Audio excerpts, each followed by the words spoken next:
जोबड़ा जी, जब last class में अपन पढ़ रहे थे तो अपन ने प्लांक्स क्वांटम थ्योरी पढ़ लिया था, उसके बाद फोटो इलेक्ट्रिक इफेक्ट पढ़ लिया था। आज अपन पढ़ेंगे बोर एटॉमिक थ्योरी। जो बड़ा बोर एटॉमिक थ्योरी है ना, ये थोड़ी अजम्पशन पे बेस है। ये बहुत शाना आदमी था। इसने क्या किया कि कुछ बातों को अजम्पशन में फॉर्म में दे दिया। अजम्पशन मतलब पोस्टुलेट की फॉर्म में। इन बातों का इसके पास सबूत नहीं था।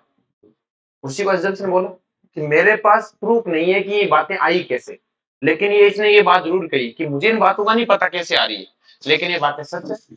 अगर आप इन बातों को मानने को तैयार हो तो मैं तुम्हें तुम्हारे क्वेश्चनों का जवाब देने को तैयार हूँ। तुम्हारे हर क्वेश्चन का जवाब दे दूंगा जो तुम मांग रहे हो। बस ये बातें क्या होनी चाहिए, ये बातें मान लो मेरी, और ये बातें सच है। इवन अपन ने बाद में देखा कि ये बातें लिटरली में सच निकली। हमारे पास में लिटरली जब सच निकली तो हमने कहा यार भोर कितना इंटेलिजेंट था। मतलब उस जमाने में जब उसके पास कोई प्रूफ भी नहीं था तब भी उसने ऐसी ऐसी बातें कह दी। मतलब मैं कल कह दूं कि कल ये वाले मैच में ये स्कोर आएगा, ऐसे हर कोई रन बनाएगा, हर कोई कहेगा ये तो जीनियस आदमी है। सेम कहानी इसने बिना कुछ मतलब उसके पास ज्यादा प्रूफ नहीं था, लेकिन इसने कहा अगर एटम ऐसा है तो इलेक्ट्रॉन के बारे में इसने कुछ पोस्टुलेट दिए कि वो ऐसा दिखता होगा, ऐसे घूमता होगा। वो एकदम सच निकले। तो वो क्या है बेटा, देखो ध्यान से। बोहर के जो सबसे पहला पोस्टुलेट है फिर है, उसकी बात करते हैं बोहर के बारे में। तो बोहर के जो पोस्टुलेट है, इसकी जो थ्योरी है बेटा, ये थ्योरी बेस्ड है classical physics and quantum mechanics पर। क्लासिकल क्वांटम वही जो प्लांक ने दी थी, क्वांटम मैकेनिक्स और क्लासिकल फिजिक्स वो न्यूटन वाली। इसने जो सबसे पहली बात कही वो सेम रदरफोर्ड वाली बात थी। रदरफोर्ड ने क्या कहा था कि एटम में दो पार्ट होते हैं, एक न्यूक्लियर पार्ट और एक एक्स्ट्रा न्यूक्लियर पार्ट। जो न्यूक्लियर पार्ट है, एटम कंटेन है two part, nuclear part and extra nuclear part. ये बात रदरफोर्ड ने कही थी। Nuclear part is present in the centre of atom. ये बात रदरफोर्ड ने कही थी, centre of atom and contain nucleons. मैं भी यही कहा था। न्यूक्लियॉन्स मतलब न्यूट्रॉन और प्रोटॉन को जॉइंट फॉर्म में क्या बोलते हैं, न्यूक्लियॉन्स। कल नीट के एग्जाम में भी आया था कि न्यूक्लियॉन्स क्या होते हैं, बस वहां लिखा था प्रोटॉन और इलेक्ट्रॉन नोन एज न्यूक्लियॉन्स, जबकि गलत था। न्यूक्लियॉन्स क्या होते हैं बेटा, न्यूट्रॉन प्लस ए प्रोटॉन। बोलो इसमें कोई दिक्कत है कि सर कोई दिक्कत नहीं। नेक्स्ट देखो बेटा, extra nuclear part. Extra nuclear part have electron in circular path known as orbit. तो इसने क्या कहा, ये न्यूक्लियन है, इसमें न्यूट्रॉन प्रोटॉन रहता है, इसके चारों ओर सर्कुलर पाथ है। इन सर्कुलर पाथ में कौन घूमता है कि सर इन सर्कुलर पाथ में इलेक्ट्रॉन घूमता है। इन सर्कुलर पाथ का नाम दिया उसने ऑर्बिट। क्या नाम दिया, ऑर्बिट। अब इन ऑर्बिट को उसने डिफाइन कैसे किया कि ऑर्बिट की नंबरिंग किसने 1 2 3 4 5 6 7 इस तरह से, और इनको नाम दिया ऑर्बिट।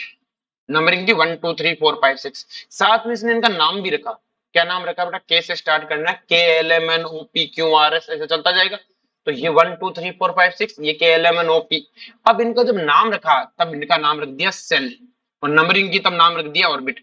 दोनों में कोई फर्क नहीं है बेटा, ऑर्बिट और सेल सेम ही तो चीज है। क्लियर है, मैं आपको चाहे फर्स्ट ऑर्बिट बोलूं चाहे फर्स्ट सेल बोलूं, इसमें कोई फर्क नहीं आएगा। सेम कहानी अगर मैं बेटा इनको क्या बोलूं, के सेल बोलो या के ऑर्बिट बोलो, इसमें भी कोई फर्क नहीं है, सेम बात है। किस तरीके से सेम बात है। अब देखो बेटा, इन ऑर्बिट को उसने बोला स्टेशनरी ऑर्बिट। स्टेशनरी ऑर्बिट का मतलब हुआ कि ये ऑर्बिट अपनी जगह फिक्स है, ये ऑर्बिट अपनी जगह से चलती वलती नहीं है। किस तरह ये ऑर्बिट अपनी जगह फिक्स है, मतलब है कि जैसे अगर मैं बात करूं, जैसे ये न्यूक्लियस है, ये क्या है बेटा, न्यूक्लियस। इसके चारों ओर सर्कुलर पाथ, इसके चारों ओर क्या है बेटा, सर्कुलर पाथ। इन सर्कुलर पाथ में इलेक्ट्रॉन घूमता है। तो रदरफोर्ड ने तो कहा था जहां इलेक्ट्रॉन घूमता है वो ऑर्बिट है। इसने कहा ना, ऑर्बिट फिक्स है, उसी में आके इलेक्ट्रॉन घूमता है। इलेक्ट्रॉन को घूमना है तो ऑर्बिट में आके घूमो। जैसे अगर एक बड़ी सी बिल्डिंग में कई फ्लोर बने हुए हैं, और मैं कहूँ ये फ्लोर जैसे आपके पास one first floor, second, third, fourth. अगर आपको सेकंड फ्लोर पे जाना है तो आपके लिए फ्लोर नीचे नहीं आने वाला, आपको चढ़ के सेकंड फ्लोर जाना पड़ेगा। तो सेकंड, अगर आपको सेकंड फ्लोर पे घूमना है तो आप ऊपर आओ। ऐसे नहीं कि आप जहां खड़े हो वही सेकंड फ्लोर आ गया, नहीं, आपको आना पड़ेगा। थर्ड फ्लोर पे आना है तो आप चढ़ के आओ। उसने कहा ये ऑर्बिट अपनी जगह फिक्स है। इलेक्ट्रॉन को अगर अपनी जगह बदलनी है तो वो ऊपर नीचे आ सकता है, लेकिन ऑर्बिट अपनी जगह नहीं घूमेगी जाएगी। ऑर्बिट अपनी जगह क्या है, फिक्स, वहीं पे रहेंगी। कि सर वहीं रहेंगी मतलब क्या है, तो रदरफोर्ड का ड्रॉबैक में हमने पढ़ा था कि इलेक्ट्रॉन जब सर्कुलर पाथ में घूमेगा तो एनर्जी लूज करेगा। तो उसने कहा कोई लूज वूज कुछ नहीं, अपनी जगह रहेगा इलेक्ट्रॉन, अपनी जगह रहेगा। इसलिए इनका नाम क्या रखा बेटा, स्टेशनरी ऑर्बिट। जैसे अगर हम बात करें तो नेक्स्ट देखो अपने को क्या कहा इसने कि energy of each stationery orbit is fix. In orbit की एनर्जी फिक्स है, इलेक्ट्रॉन को इन्हीं में आके घूमना पड़ेगा, ये अपनी जगह बदलने वाली नहीं है। नेक्स्ट इसने कहा कि इलेक्ट्रॉन नाइदर लूज एनर्जी और गेन एनर्जी, ना तो लूज करेगा ना ही गेन करेगा, unless until it revolve in same stationery orbit. जब तक वो अपनी ऑर्बिट में घूमता रहेगा, ना तो एनर्जी लूज करेगा ना ही गेन करेगा। किस सर लोगों ने इससे क्वेश्चन उठा लिए, कह रहे ये तो रदरफोर्ड का ड्रॉबैक था। जब एक चार्ज पार्टिकल किसी न्यूक्लियस के चारों ओर घूमेगा, कि हाँ ठीक है घूमेगा घूमेगा तो एनर्जी लूज करेगा, किसे लूज करेगा, लूज करेगा तो सिंपल सी कहानी उसका पाथ छोटा हो जाना चाहिए। तो उसने कहा देखो पहली बात तो पाथ छोटा नहीं होना, अपनी जगह ही रहना है। तो किसी ने क्वेश्चन उठा कि क्या प्रूफ है तेरे पास, कि प्रूफ तो मेरे पास कुछ नहीं है, लेकिन मैं आपको एक एग्जांपल दे सकता हूँ बहुत अच्छा सा। कि क्या एग्जांपल है, कि जैसे ये सन है, इस सन के चारों ओर अर्थ घूम रही है, कि घूम रही है, कि कितने सालों से घूम रही है, जब से एटम बने तब से घूम रही है, कि तब से घूम रही है, इतने सालों से। क्या अर्थ ने अपने पाथ बदला क्या, कि सर अर्थ ने भी अपना पाथ नहीं बदला। तो जिस हिसाब से अर्थ सन के चारों ओर घूम रही है बिना एनर्जी लूज करे हुए, अपनी ऑर्बिट में घूमती जा रही है, क्या घूमती जा रही है, कि सेम उसी तरह से क्या है, न्यूक्लियस के चारों ओर इलेक्ट्रॉन घूमते जा रहे हैं, एनर्जी लूज नहीं कर रहे। इसने कहा प्रूफ नहीं है मेरे पास, लेकिन एग्जाम्पल है। शाना बहुत था रदरफोर्ड के पास, बेचारा भोला आदमी शाना नहीं था, उसने एग्जाम्पल नहीं दे पाया कि अर्थ के न्यूक्लियस के चारों ओर घूमते हुए इलेक्ट्रॉन को अर्थ वाले एग्जाम्पल से कंपेयर नहीं करा पाया। इसने कंपेयर करा दिया सन है, सन के चारों ओर अर्थ घूम रही है, कि घूम रही है, कि एनर्जी लूज करी क्या, कि नहीं करी। तो सेम न्यूक्लियस के चारों ओर इलेक्ट्रॉन घूमते हुए अपनी ऑर्बिट में घूमते हुए ना तो एनर्जी लूज करेगा ना ही गेन करेगा। फिर इसने क्या समझाया कि when electron move from lower energy state to higher energy state, it absorb energy in the form of photon. कि अगर एक इलेक्ट्रॉन है किसी 5 इलेक्ट्रॉन वोल्ट वाले ऑर्बिट में, और अगर उसे 10 इलेक्ट्रॉन वोल्ट वाले ऑर्बिट में जाना है, तो ये क्या करेगा बेटा, एनर्जी एब्जॉर्ब करेगा। भाई 5 से 10 में जाना है, हायर में जाना है, तो एनर्जी एब्जॉर्ब करेगा किसकी टर्म में बेटा, फोटोन की टर्म में। लेकिन अगर ऊपर से नीचे आना है, 10 से 5 में आना है, तो ज्यादा एनर्जी है, तो जितनी एनर्जी ज्यादा उसको क्या करेगा, लूज करेगा। किसकी टर्म में, फोटोन की टर्म में। तो नेक्स्ट इसने क्या कहा कि when electron move from lower energy state to higher energy state, it absorb energy in the form of a photon. फिर when electron move higher energy to lower energy state, when electron move higher energy to lower energy state, it release energy, it release energy in the form of photon. किसकी term में बेटा, photon की term में बेटा। के बात clear हुई कि फोटोन के टर्म में एनर्जी रिलीज करेगा, फोटोन के टर्म में एब्जॉर्ब करेगा। कब रिलीज करेगा, जब हायर से लोअर में आएगा तो रिलीज करेगा, और लोअर से हायर में जाएगा तो एब्जॉर्ब करेगा। और अपने ही ऑर्बिट में घूमते हुए कभी भी ना लूज करेगा ना गेन। ये इसकी पोस्टुलेट, इसलिए तो इनको पोस्टुलेट बोला, कि इसके पास इन बातों के प्रूफ नहीं था। अपनी ऑर्बिट में घूमते हुए एनर्जी एब्जॉर्ब या रिलीज नहीं करेगा, लेकिन अपने से हायर में जाएगा तो एब्जॉर्ब करेगा, और हायर से लोअर में आएगा तो रिलीज करेगा। क्या इतनी बात सबको क्लियर हुई बेटा, कि सर इतनी बात क्लियर है। चलो जी नेक्स्ट देखो बेटा, नेक्स्ट देखो बेटा, देखो ये जो मॉडल है ये वन इलेक्ट्रॉन सिस्टम पे बेस है। क्योंकि इसने जब स्टडी की थी ना, वो सिर्फ हाइड्रोजन पे स्टडी की। फिर इसको लगा मैं सबसे मल्टीप्लाई कर दूंगा, लेकिन जब देखा गया वो सबसे मल्टीप्लाई नहीं हो रहा था। तो उसने कहा कि मेरा तो मॉडल ही हाइड्रोजन लाइक पे बेस है। कि मेरे हाइड्रोजन लाइक मतलब कि ऐसे एलिमेंट को एक्सप्लेन कर सकता हूं जिसमें एक इलेक्ट्रॉन हो, एक से ज्यादा हुआ तो कि वो मेरी रेंज से बाहर है, वो तुम पढ़ लेना, मैं तो सिर्फ एक का बता दूंगा। लोगों ने कहा चल एक का तो बता, बाकी देखेंगे। तो इसने हाइड्रोजन लाइक बोलते हैं, इसलिए क्या बोलते हैं, हाइड्रोजन लाइक का मतलब हाइड्रोजन नहीं है बेटा, हाइड्रोजन लाइक का मतलब हाइड्रोजन की तरह एक इलेक्ट्रॉन, बस यही। जैसे क्या ये मॉडल हाइड्रोजन पे बेस है, हाइड्रोजन पे वर्क कर जाएगा। क्या ये मॉडल हीलियम पे वर्क करेगा क्या, लेकिन हीलियम प्लस पे वर्क करेगा। अब हीलियम प्लस और हाइड्रोजन सेम चीज नहीं है, इसका एटॉमिक नंबर 1 है, इसका एटॉमिक नंबर 2, अलग अलग चीज है। लेकिन हाइड्रोजन लाइक का मतलब क्या है, कि जैसे हाइड्रोजन में एक इलेक्ट्रॉन वैसे इसमें भी एक इलेक्ट्रॉन, एटॉमिक नंबर सेम नहीं हो जाएंगे। इसी तरह लिथियम प्लस पे पॉसिबल है क्या ये, नहीं, क्योंकि लिथियम में 3 इलेक्ट्रॉन होते हैं, तो कितने इलेक्ट्रॉन निकालने पड़ेंगे, 2। तो लिथियम पे कौन से बेस्ट है, +2। बेरिलियम में 4 इलेक्ट्रॉन होते हैं, तो 3 निकालने, तो क्या निकालेंगे, बेरिलियम में 3+, बोरोन है 4+, कार्बन है 5+। बोलो कोई दिक्कत है इसमें, पक्का। चलो अब देखो बड़ा ध्यान से कि नेक्स्ट इसके पोस्टुलेट को समझते हैं। तो पहले बात हाइड्रोजन लाइक पे सिस्टम पे, मैंने कहा हीलियम पे अगर कोई कहते हीलियम एटम की रेडियस निकालनी है, आपको बोर की बस की बात है नहीं। हीलियम प्लस के लिए वैलिड है, किसके लिए वैलिड है, लिथियम प्लस पे वैलिड है क्या ना, लिथियम 2+ पे। क्योंकि हाइड्रोजन लाइक का बड़ा बच्चे गलत मतलब निकाल लेते हैं। हाइड्रोजन लाइक का मतलब 1 इलेक्ट्रॉन है, एटॉमिक नंबर सेम नहीं होना, एटॉमिक नंबर तीनों का अलग अलग है। हाइड्रोजन का 1 है, इसका 2 है, इसका 3 है, तीनों अलग अलग सिस्टम है। लेकिन तीनों 1 इलेक्ट्रॉन है। अब देखो बेटा क्या होता है कि अगर मैं बात करूं कि अपने न्यूक्लियस से इस न्यूक्लियस का चार्ज निकालना चाहूं, तो आपको पता है न्यूक्लियस में कौन रहता है बेटा, प्रोटॉन। कौन रहता है? एक प्रोटॉन का चार्ज कितना होता है? प्लस ई। कितना होता है बेटा? प्लस ई। अगर एक प्रोटॉन का चार्ज प्लस ई होता तो जेड प्रोटॉन का चार्ज कितना होगा? जेड ई। कि सर जेड प्रोटॉन मतलब, मैंने कहा एक न्यूक्लियस में कितने प्रोटॉन होते हैं, कि सर एक न्यूक्लियस में जितने एटॉमिक नंबर होता है ना उतने ही प्रोटॉन होते हैं। तो कितने प्रोटॉन होते हैं? जेड। और एक प्रोटॉन का चार्ज कितना है? ई। तो बड़ा न्यूक्लियस का चार्ज कितना हुआ? जेडी। कितना हुआ? JD plus JD. ये बात समझ में आई बेटा? ये हमने पिछले चैप्टर में पढ़ा था, जिसमें क्या बोलते हैं, रदरफोर्ड मॉडल में भी समझाया था ना, क्लोजेस्ट अप्रोच के टाइम मैंने कहा था न्यूक्लियस का चार्ज कितना होता है? जेडी। अब देखो बड़ा ध्यान से कि एक इलेक्ट्रॉन है, उसका चार्ज कितना होता है? माइनस सी। तो Q2 को मैंने इलेक्ट्रॉन के चार्ज को Q2 लिख लिया, और न्यूक्लियस के चार्ज को क्या लिख दिया बेटा? Q1। अब इस पे पॉजिटिव चार्ज, इस पे नेगेटिव चार्ज है, तो क्या न्यूक्लियस इसे अपनी तरफ अट्रैक्ट करेगा? न्यूक्लियस अपनी तरफ इसे क्या करेगा? अट्रैक्ट। रिपेल नहीं करेगा। और अट्रैक्ट करेगा तो इस फोर्स को बोलते हैं सेंट्रीपिटल फोर्स। क्या बोलते हैं? Centripetal force. अगर ये फोर्स सेंट्रीपिटल फोर्स है, क्या है बेटा? Centripetal force. और सेंट्रीपिटल फोर्स आपको पता है बेटा, एक ये भी एक चार्ज पार्टिकल है, न्यूक्लियस भी, और इलेक्ट्रॉन भी एक चार्ज पार्टिकल। और मैंने आपको लिखवाया था चार्ज पार्टिकल के बीच में फोर्स कितना होता है बेटा? के Q1 Q2 upon A R square. तो फोर्स किसके इक्वल होगा बेटा? के Q1, के Q1 Q2 upon A R square. तो के तो कांस्टेंट है, Q1 क्या है? न्यूक्लियस का चार्ज कितना आएगा बेटा? जेडी प्लस जेडी, दो में प्लस जेडी। और इलेक्ट्रॉन का चार्ज कितना आएगा? Minus C. क्या आएगा? Divided by R square. एक मिनट रुकना।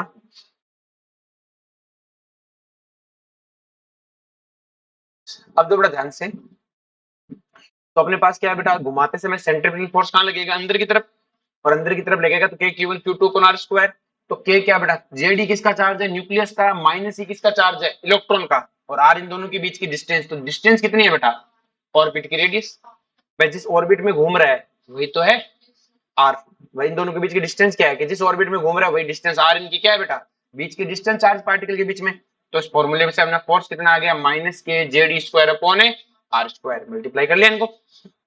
अब बेटा किसी भी चीज को जब हम घुमाते हैं तो बाहर की तरफ एक और फोर्स लगता है, उसे बोलते हैं बेटा सेंट्रीफ्यूगल फोर्स। क्या बोलते हैं?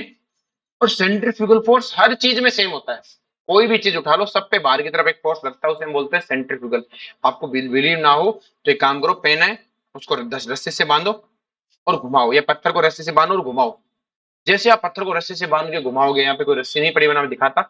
जैसे पत्थर को आप रस्सी से बांध के घुमाओगे, तो यहाँ पे चार्जर लो, चार्जर को पकड़िए घुमाओ, तो तुम देखोगे कि बाहर की तरफ एक फोर्स लग रहा होगा। कभी भी आप देखते हो ना, पत्थर को आप घुमाते हो बांध के, तो वो पत्थर ऐसा लगता है वो रस्सी एकदम टाइट रहती है, वो रस्सी टूट के बाहर जाना चाहती है। कहां जाना चाहती है बेटा? बाहर। भाई पकड़ के घुमाओ आप, और हमेशा आपके साथ ऐसा होगा। एक सेकंड रुको, ये क्या हो गया?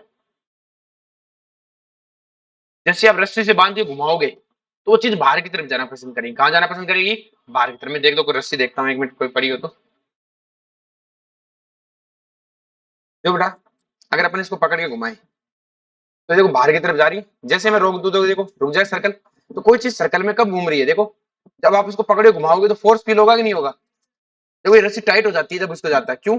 ये मास बाहर की तरफ जाना चाह रहा है इसे। और ये अपनी इस चीज पे नहीं, हर चीज पे फिक्स काम करता है। जब आप किसी चीज को घुमाते हो तो वो बाहर की तरफ जाना चाहते हो, तेज घुमाओगे तो ज्यादा बाहर की तरफ जाना चाहेगी। घुमा के देख लेना, घर पे रस्सी बांधना है ऐसे, और इसे घुमाना, तेज घुमाओगे तो ऐसा लगेगा बाहर की तरफ और जाना चाह रही है, और बहुत तेज घुमा दो टूट के भाग जाएगा। क्लियर है? क्योंकि इसका मतलब ये बाहर की तरफ जाना चाह रही है। तो मुझे पता है अंदर की तरफ तो एक फोर्स लग रहा है। अंदर की तरफ तो क्या लग रहा है? फोर्स। वो किसके बराबर है बेटा? सेंट्रीपिटल फोर्स के बराबर है। किसके बराबर है? सेंट्रीपिटल फोर्स के बराबर। वो अंदर लग रहा है, वो तो श्योर हो गया। और तेज घूमने का बाहर की तरफ एक और फोर्स लग रहा है, उसे क्या बोलते हैं? Centrifugal force. और वो सेंट्रीफ्यूगल फोर्स हमेशा, कोई भी सिस्टम हो, हमेशा इक्वल होता है M V square upon A R. M क्या है बेटा? Mass of electron. इलेक्ट्रॉन घूम रहे तो इलेक्ट्रॉन का मास। वी क्या है? Velocity of electron. और आर क्या है? जिस ऑर्बिट में वो घूम रहा है। क्या समझ में आई बेटा? M V square upon R. अब बेटा जब कोई भी चीज सर्कल में तब तक घूम सकती है जब तक दोनों फोर्स बराबर हो। अगर एक भी फोर्स ज्यादा हुआ, अगर सेंट्रीफ्यूगल ज्यादा हुआ तो इलेक्ट्रॉन बाहर चला जाएगा, सेंट्रीपिटल ज्यादा हुआ तो इलेक्ट्रॉन अंदर आ जाएगा, तभी तो वो घूमता रहेगा। तो सेम कहानी है बेटा, कि तुमने देखा अर्थ सन के चारों ओर घूमती है, तो अर्थ के ऊपर भी बाहर की तरफ ये फोर्स लग रहा है, और सन उसे अपनी तरफ खींच रहा है। किससे? ग्रेविटेशनल से। दोनों बैलेंस है। अगर अपन अर्थ को घुमाना रोक दे, अगर अर्थ घूमना रुक जाए, घूमती रहती है ना अर्थ से, अगर अपनी ऑर्बिट में घूमना रुक जाए तो उसकी वेलोसिटी कितनी हो जाएगी, जीरो। जीरो हो जाएगी तो वो बाहर की तरफ और जीरो, बाहर की तरफ जीरो, सन अपनी तरफ खींच लेगा। सन कहाँ खींच लेगा, अपनी तरफ। दोनों फोर्स में से आप रस्सी को तेज घुमाओ, बहुत तेज घुमा दो पकड़ के, कि उसकी वेलोसिटी बहुत बढ़ा दो। अगर जैसे वेलोसिटी बहुत बढ़ जाएगी, सेंट्रीफ्यूगल ज्यादा हो जाएगा, रस्सी तोड़ के भाग जाएगा वो। तो ये जब तक ये दोनों फोर्स मैग्नीट्यूड में बराबर है, तब तक ये चीज किस में घूमेगी बेटा, सर्कल में घूमेगी। बोलो कोई दिक्कत है? तो अपन क्या बोलेंगे बेटा कि centrifugal force equal to centrifugal force in the magnitude. Clear है? तो इसका मतलब मैग्नीट्यूड करेंगे तो क्या आएगा, K Z E square upon A R square equal to M V square upon R. ये इसका बहुत अच्छा पोस्टुलेट इसने दिया। प्रूफ नहीं था इसके पास कुछ, बस ने assumption दिया कि अगर आप किसी को इलेक्ट्रॉन इसलिए सर्कल में घूमता रहता है, तो इसने पूछा ना क्यों घूमता रहता है, इसलिए घूमता रहता है कि उसका सेंट्रीपिटल और सेंट्रीफ्यूगल फोर्स हमेशा बराबर है, बना रहता है। सेंट्रीपिटल फोर्स क्यों है, क्योंकि इलेक्ट्रॉन को न्यूक्लियस और इलेक्ट्रॉन के बीच में क्या है, अट्रैक्शन, और सर्कल में घूमने के कारण उस पर सेंट्रीफ्यूगल फोर्स लग रहा है एमवी स्क्वायर अपॉन आर। क्या इतनी बात क्लियर हुई बेटा? फिर इसने क्या कहा नेक्स्ट, देखो ध्यान से, ये तो समझ में आ गया, electron revolve in the any circular orbit unless until centripetal equal to centrifugal. इसका जो नेक्स्ट पोस्टुलेट है वो है एंगुलर मोमेंटम पे। किस पे बेटा? इसने एंगुलर मोमेंटम, मोमेंटम क्या होता है कि मास इनटू वेलोसिटी, जब वो लीनियर चल रहा है उसे बोलते हैं लीनियर मोमेंटम। लेकिन वही चीज अगर सर्कल में घूमे तो उसे हम क्या बोलते हैं बेटा, एंगुलर मोमेंटम। क्या बोलते हैं?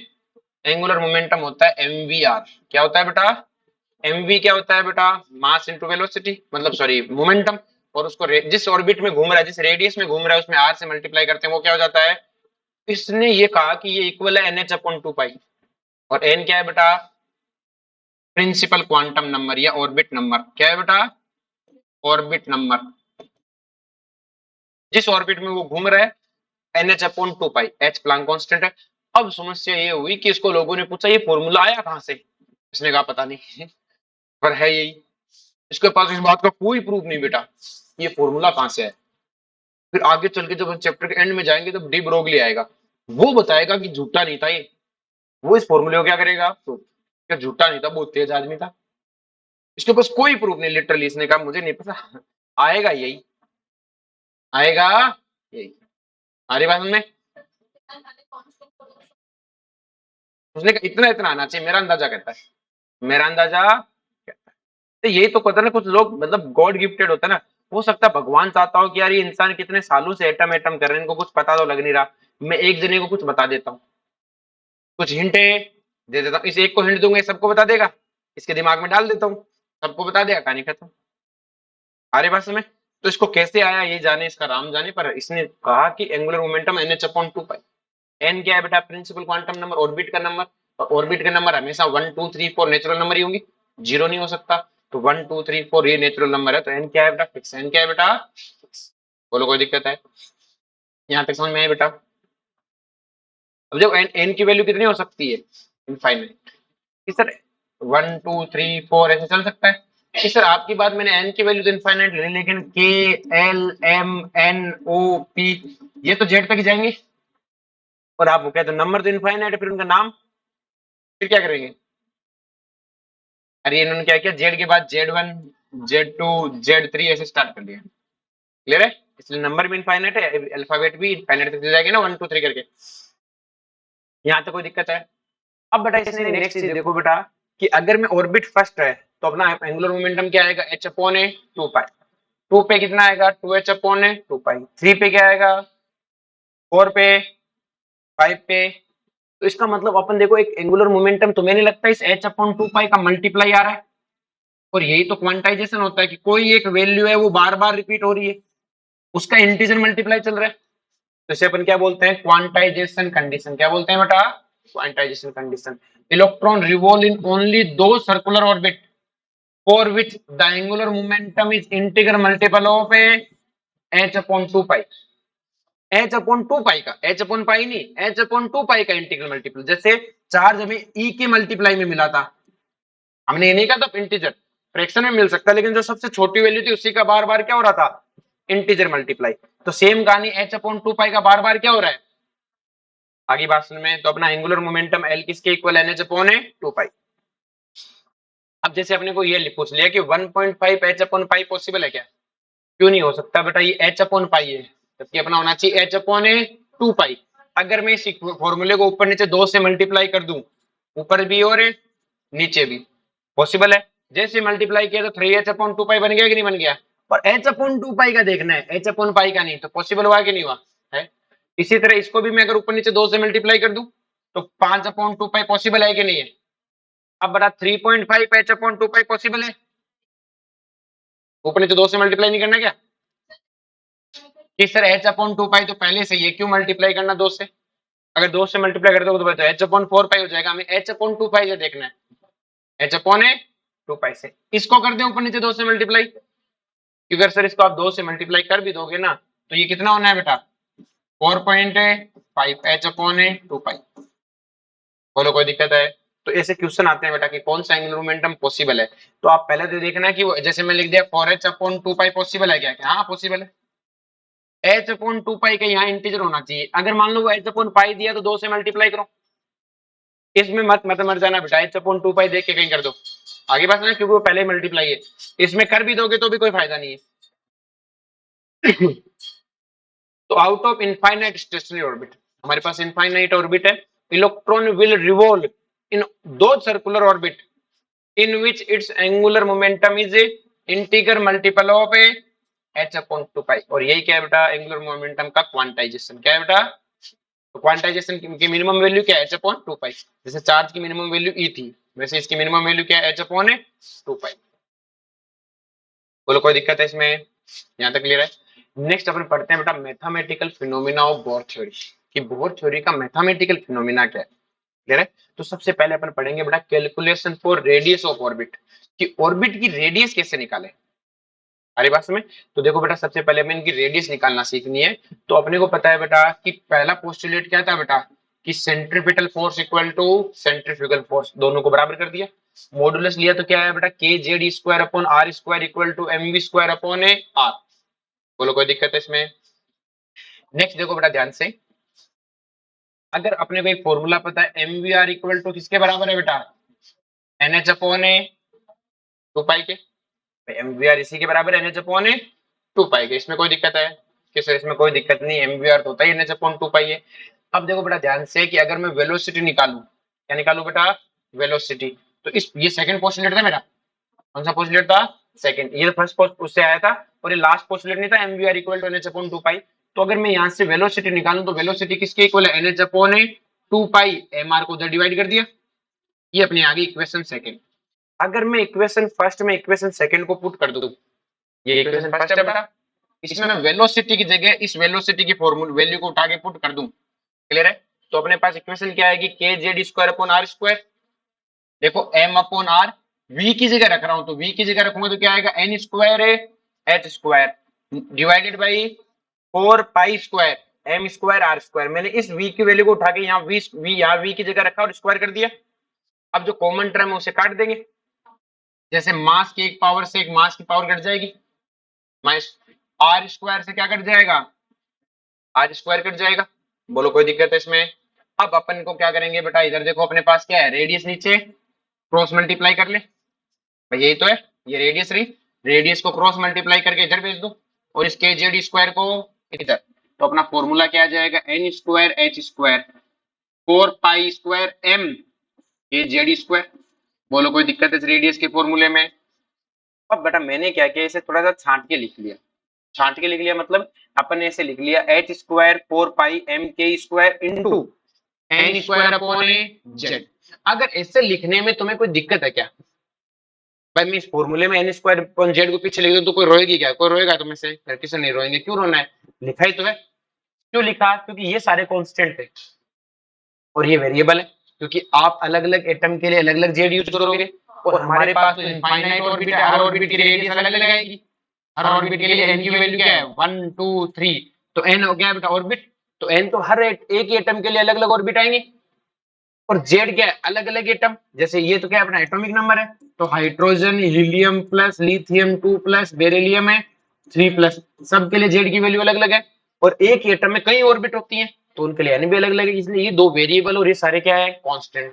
इन कांस्टेंट में हमें सबकी वैल्यू पता है, इलेक्ट्रॉन का मास पता है, के पता है, चार्ज पता है, एच पता है, इन सारी वैल्यू को अगर मैं रख दूं और रख के सोल्व करूं तो रेडियस का फॉर्मूला आता है बेटा 0.529 एन स्क्वायर अपॉन ए जेड।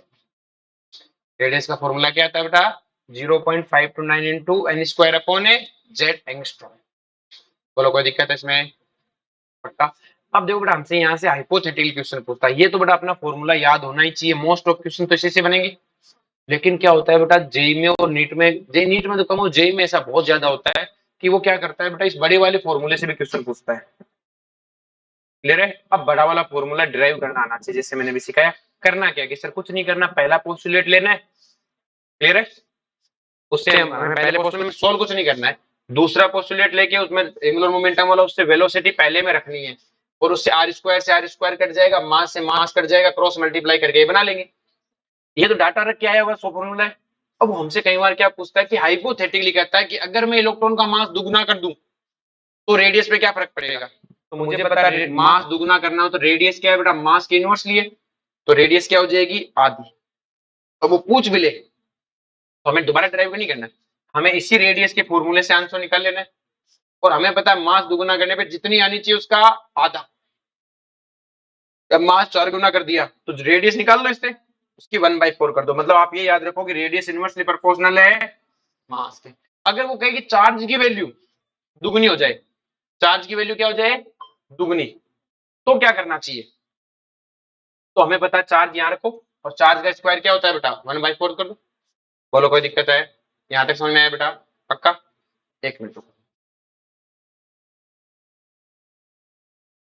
जैसे बेटा चार्ज की वैल्यू को दुगना करें तो चार्ज क्या है बेटा इनवर्सली प्रोपोर्शनल, वो भी स्क्वायर में। किसमें? तो अगर मैं चार्ज दुगना करूंगा तो रेडियस क्या हो जाएगी बेटा 1/4। चार्ज को दुगना करने पर चार्ज के स्क्वायर के, तो चार्ज दुगना करते हैं 2 का स्क्वायर कितना हुआ 4, तो क्या हो गया बेटा 4 टाइम घट जाएगी। ये दो बातें आपको याद रखनी है बेटा, ये फॉर्मूला। और इससे आगे अपने क्या स्टार्ट होते हैं बेटा, क्वेश्चन स्टार्ट होते हैं। क्या स्टार्ट होते हैं? क्वेश्चन। इसे अपन कल करेंगे, ठीक है।